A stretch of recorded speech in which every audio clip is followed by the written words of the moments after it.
Okay, so this year I am taking the plunge, and my students are doing a recording for Essentially Ellington with no visions of any placement, just to go through the process. And I have a friend with me, Aaron Bush, great teacher from Foxboro High School, who's done it many times. Aaron, thanks for being here. My pleasure. I just wanted to kind of pick your brain about how I should record my band. So, Mhm. can you give us like an overview on the actual recording process? Say the band's all prepped and everything like that. Like, what does your recording day look like?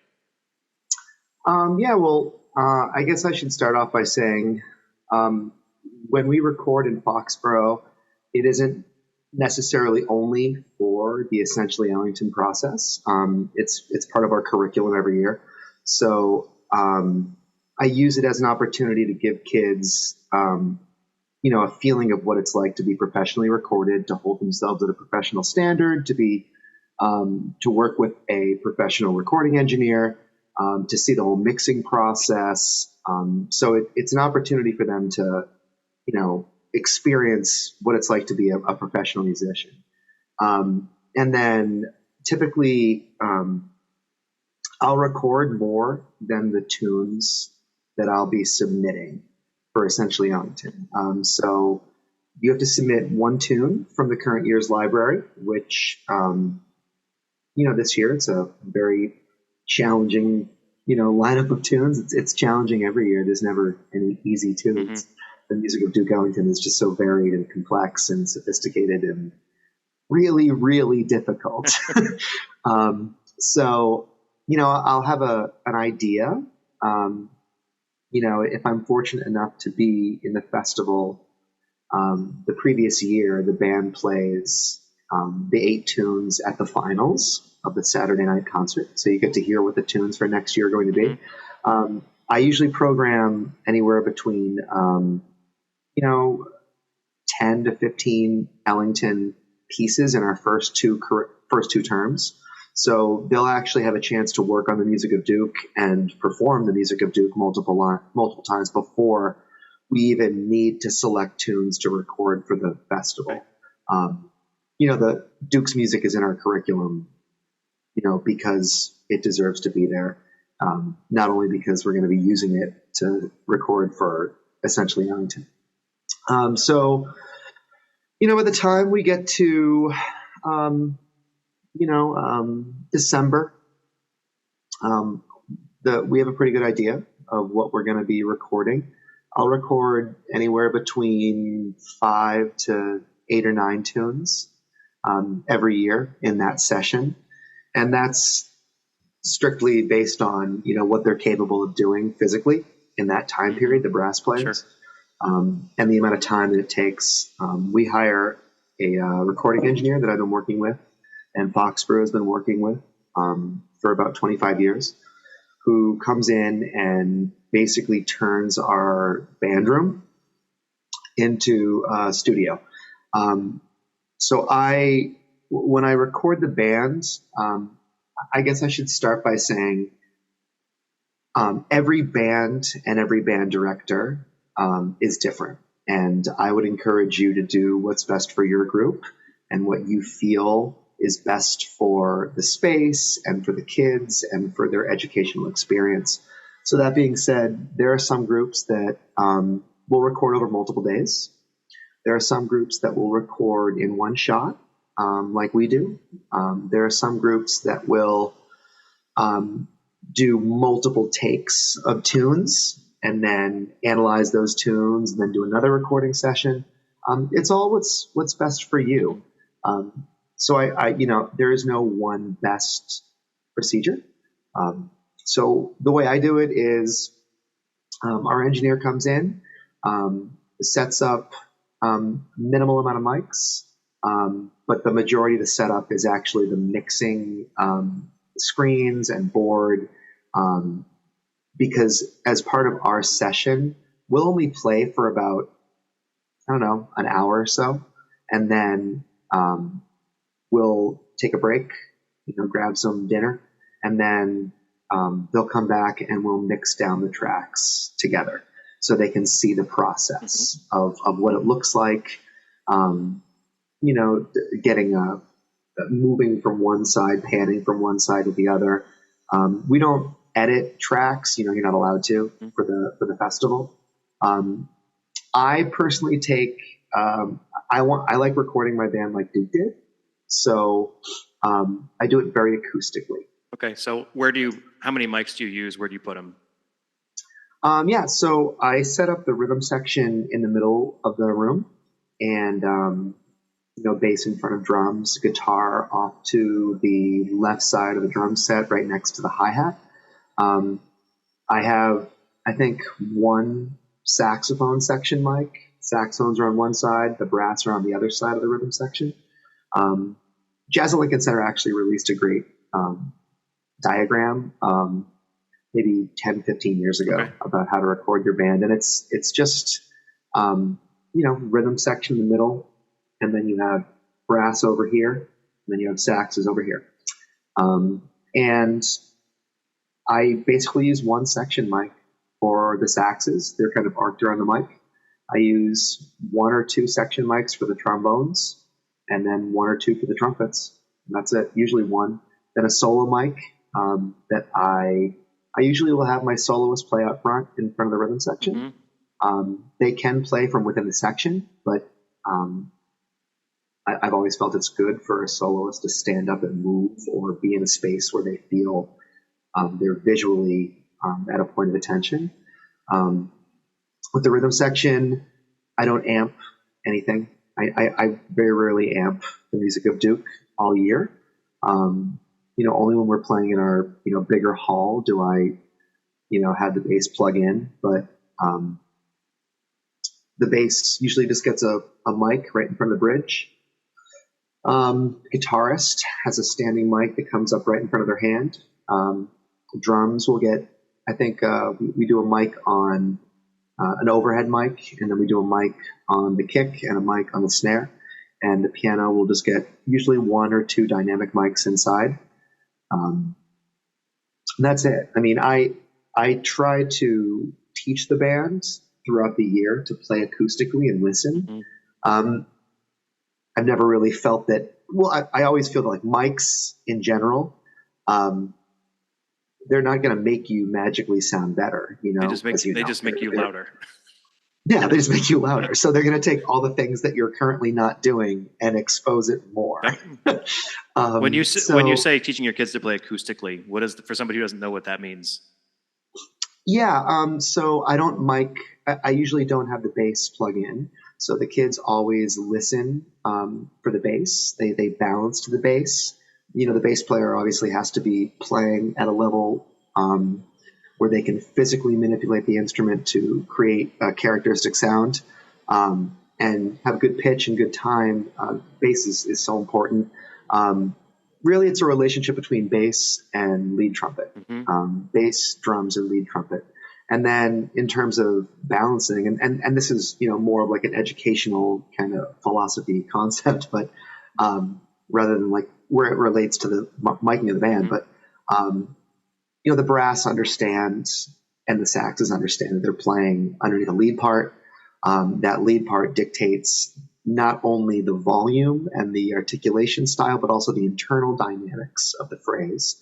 So if a phrase is moving along and the section decides they want to add dips or swells dynamically, accenting a certain note, then coming down, forte, piano, crescendo, back up, adding a bend in, that internal phrase that exists like this, the phrase is this big, there's going to be many shapes inside of that phrase that the lead player dictates and then is consistent each time, and then the rest of the section moves underneath that.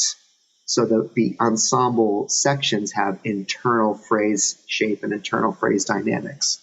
And acoustically, they're listening in a vertical way. We talk about listening horizontal. This is listening vertical. We were just rehearsing a piece.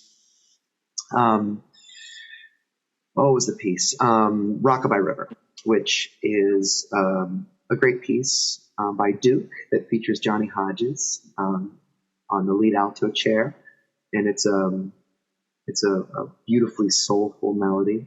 And the middle shout chorus These 24 bars is probably the happiest 24 bars in all of music. And man, there's so much in those 24 bars. But the way Duke writes, and the way Strayhorn often wrote as well, is he has vertical choirs that exist. So that piece, for instance, there are 5 saxes, 4 trumpets, and 3 trombone parts, but there's 4 choirs that exist in that shout chorus. So, for instance, the lead trumpet, the lead trombone, and interestingly enough, very hip, the bari sax are in that unison first choir. So the second choir is the second trumpet, first tenor, and second trombone. So we rehearse in a vertical way where we allow ourselves to hear those unisons, and with the trumpet playing lead in every choir. And then when they put them together, the ensemble hears those parts in a different way. They hear them acoustically in a different way.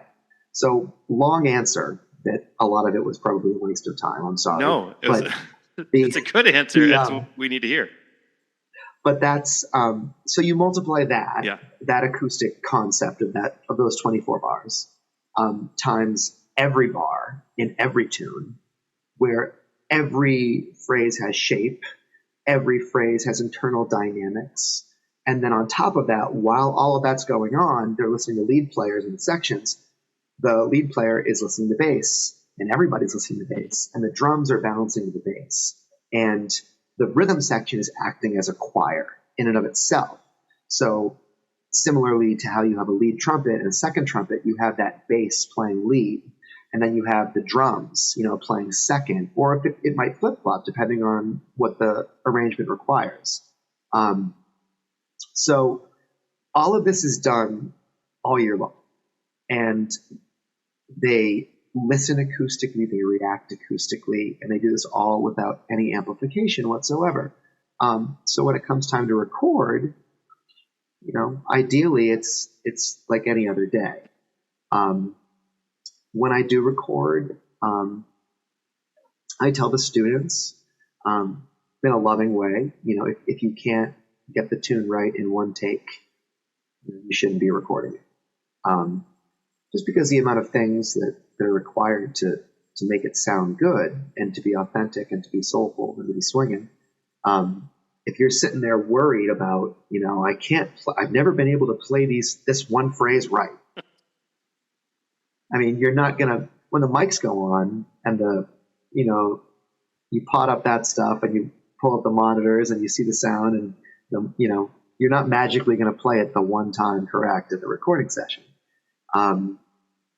So typically also what I do is I record the band every week without the equipment, just, on a microphone plugged into a laptop in rehearsal. And we'll listen to the recordings as a band and we'll respond to them and we'll take notes on them. And the section leaders will use that information in their own sectionals, throughout the year. And the ones that I work on with them, the sectionals that I run with them. And then, I'll usually do 1 or 2 takes. Very rarely do I do anything more than that. Yeah. And that's not to say that you shouldn't do that. You should do whatever was best for your band, and whatever your kids are comfortable with. Because there's something to be said for doing more takes and letting the kids listen to it and then choosing which one they like the best. There's something to be said for that too, for the younger bands. Between you and me, and whoever listens to this, which is a lot of people because your stuff is awesome. Thank you. I drive myself crazy listening to the takes, and I already have enough of a difficult time if I do 2 takes deciding which one to mix and which one to go with. I couldn't personally, if I did like 6 or 7 takes, I'd be finding a phrase that I love from every one of them, or a phrase that I hated from every one of them. And, because we can't edit, and I think, that's a good thing. no one would edit. I mean, it's not really in the culture of this because, if you're one of those 15 bands that goes and you can't play, you had to edit your parts, so I'm sure that doesn't happen. But yeah, I just do, one or two. I usually do two of every tune, and that gets about an hour of playing time, which I find is good for the brass players. And I also let the brass players decide the set list. So I'll go to the lead trumpet and the lead trombone, and I'll ask them to give me an order that they want to record in, especially if the lead trumpet and and trombone are doing a lot of solos. Or if the band basically decides. Yeah. I've always felt the band shows you what they want to record, and the band shows you how they want to record. As we prepare tunes leading up to this, they always indirectly show me, what they're focused on and what they're passionate about. And, it's not my band, it's their band. So I try to stay out of the way, in regards to that. I'll obviously create the curriculum, and I think about the band at the beginning of the year.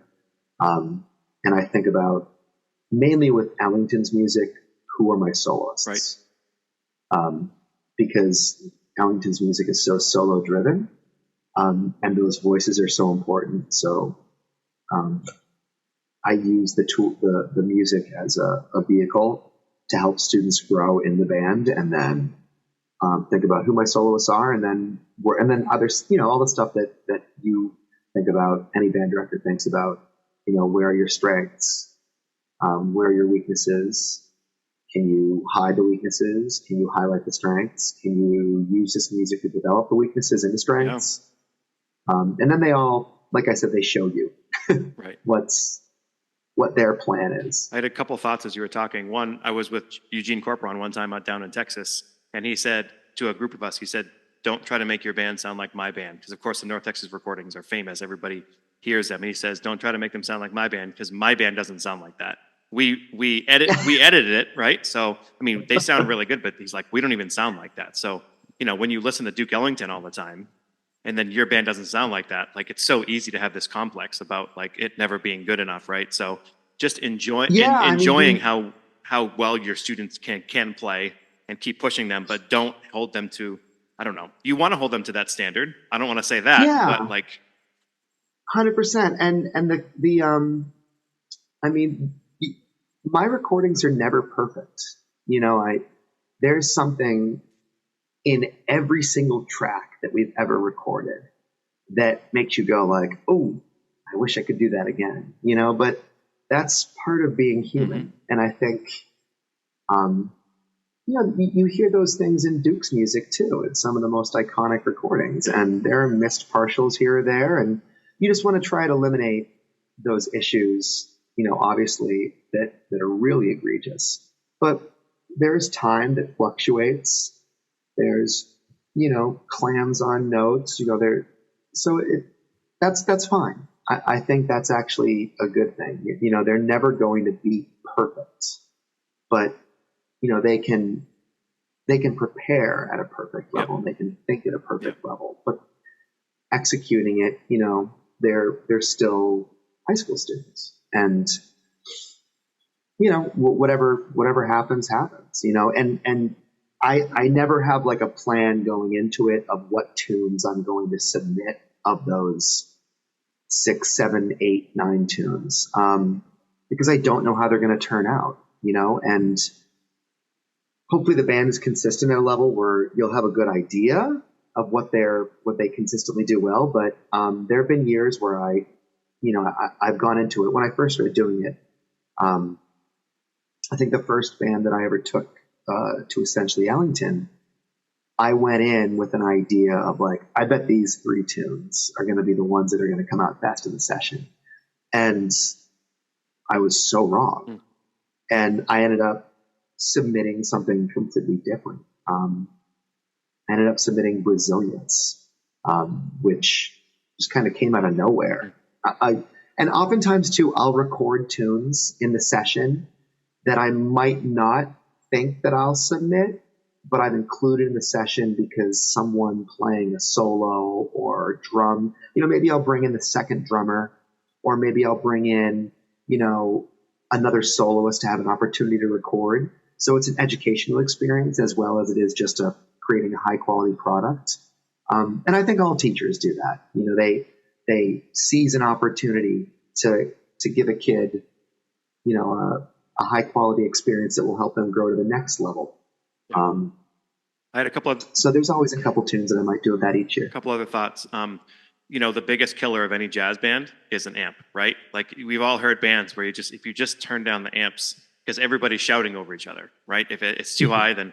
So I love the whole acoustic thing because you make everybody play quieter in general, and then you're listening to each other and then balancing the band. Rhythm section is meant to accompany the horn players. Is that correct?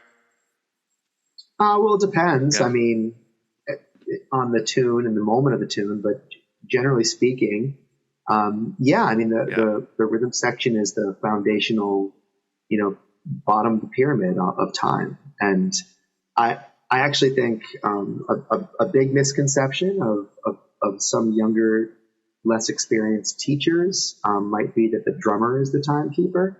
I actually perceive the bass to be the timekeeper, and I teach that way. And it empowers the bass player to play aggressively and also to have a deep sense and commitment to time. So, but yeah, the rhythm section,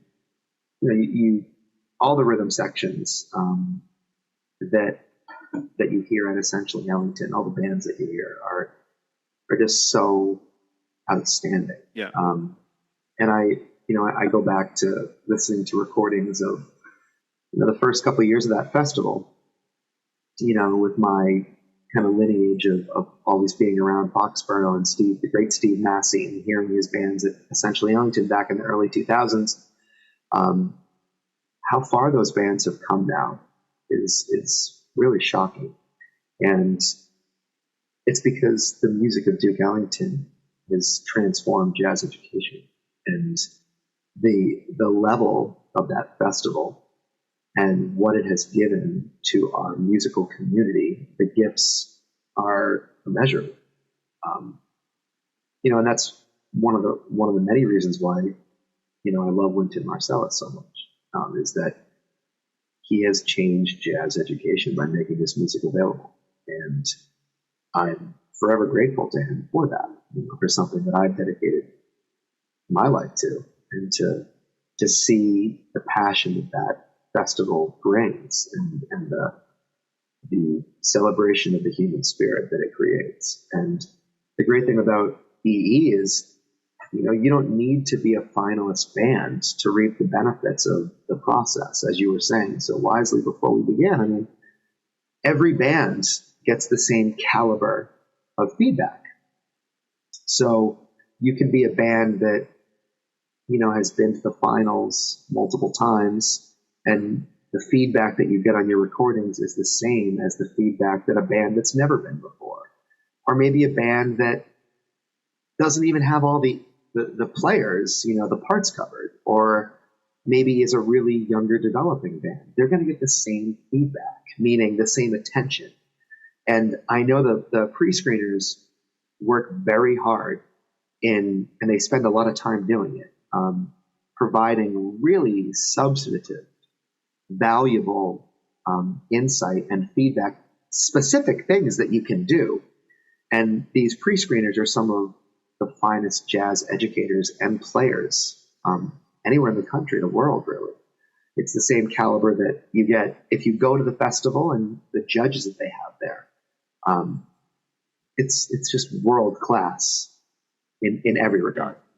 So the benefits that it can bring to a jazz program are innumerable. One of the things that I struggle with is the wrong word, but try to manage is because typically if we're doing like typical jazz band chart that's not Ellington, so many times you want to include every kid, right? Every kid's playing. Well, some of these parts, we're working on Rent Party Blues, which has one trombone part, right? Mm-hmm. So I'm trying to balance I'm not necessarily looking for a right way or a wrong way, but like sometimes you could have the kids who are sitting like learn the part two and play along and learn it. Sometimes you can say, just sit and listen to the band. Sometimes you can say, you got to go practice, come back in 20 minutes, right? It's just like that managing, like being okay with more soloistic type playing and some kids sitting out has been something I've had to manage a little bit more than the past. Yeah, that's certainly a challenge. Duke, he didn't write um, for the same personnel that some of the more modern big bands would. So you do have three, trombone parts usually, sometimes two. If it's a smaller band stuff like Rent Party, um, where you only have seven horn players playing, that can be a challenge to engage. I give the part, like you said, I give the part to all the members of the section. And philosophically in the band, I have, two or three players learn the third part. And throughout the rehearsals and the sectionals, all right, let's hear you play it. And let's hear you play it.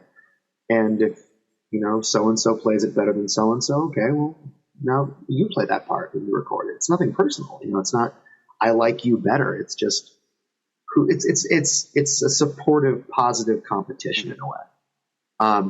And they should, of course, all learn the material because it's part of the curriculum.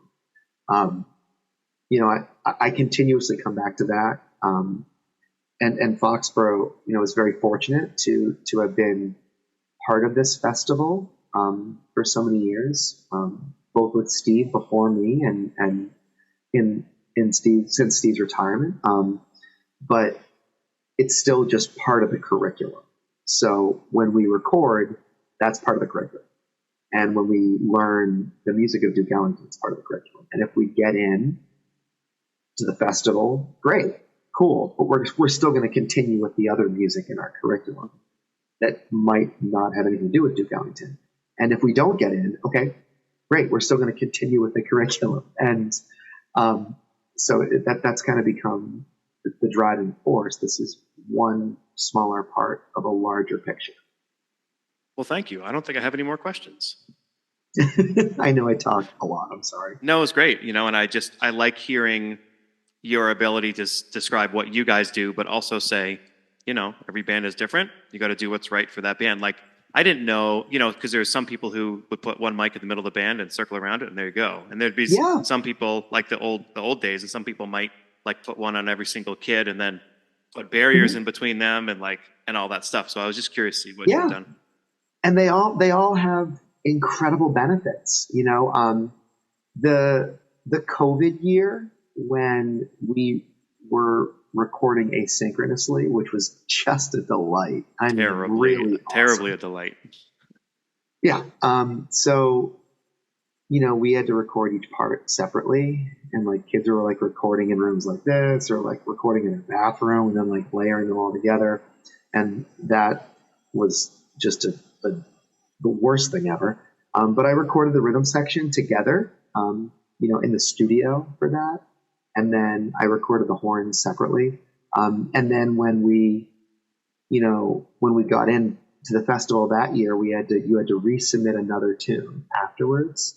But we were still in Massachusetts under a 10-foot playing thing, which was also just tremendous. So we recorded in the auditorium, and I had the rhythm section on stage because they weren't playing instruments, right. Wind instruments, right. So they could be like 3 feet apart. So picture like the drummer and the bass player and the guitar and the piano like all on stage, and then 50 feet away is the lead trumpet player standing in the auditorium at 10-foot increments all across the room, each with individual mics. It was a nightmare. But whatever works for you, like I said, if I know there are some directors that use, one mic, and that's great, it's super acoustic. It's exactly how Duke did it. Duke later recorded, like I described that we do. And there are some directors that will put, that will close mic every instrument, and that's great too. Whatever process they use, their kids are getting an awesome experience because it's something new. They're getting to be treated like professionals. They're getting to play really good music with each other. with a director that they love. I mean, it's all great. And whatever works best for your scene. I can only share what works best for us. And it's worked well. So I haven't really found the need to change anything. That's kind of been my philosophy, taking over for Steve Massey. If things aren't broken and they're working, just keep doing that. Yep. So that's what I try and do. But yeah, we look forward to it. The kids always really enjoy it. It's a special moment of the year where they can celebrate the work they've done together, and it brings them closer together, regardless of the outcome. And you record, and then you wait a couple weeks, and you see what the results are, and you keep moving forward regardless of what it is. And then we'll play more Duke music throughout the whole year. And sometimes I'll do a recording session at the end of the year too, same way, but I'll record other songs like Basie tunes or Fletcher Henderson or Bob Minzer tunes. And usually every 4 years or 5 years, we try to get an album put together for all the kids. So yeah, it's all good stuff. We sincerely appreciate you taking your valuable time and listening to the Growing Band Director podcast. Your students are very lucky to have a band director like you. If you have any suggestions for episode topics or think you have an area of expertise to share on a show with us, please reach out. If you enjoyed this episode, don't forget to subscribe. And if you want to help spread the word, please give us a 5-star review and tell your band director friends to subscribe as well. We're available on Apple Podcasts, Spotify, our YouTube channel, and wherever you listen to podcasts. Thanks for listening to The Growing Band Director. See you next week.